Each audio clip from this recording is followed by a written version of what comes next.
The next option in the admin panel is update user. From here we can add or delete any user.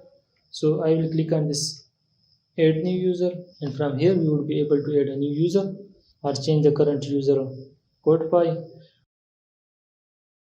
I would provide the email here, first name, last name, website, and the password. And from here we can set the role of the user, and I would set it as editor. And from that post we can see the number of posts published by this user.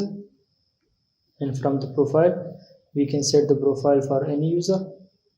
So these are some themes for this admin panel. We can set any theme from here, and also we can set the first name and last name. We can set the nickname of the user. Also we can set the display name, and from here we can set the email and the website, and here we can add some biographical information about the user.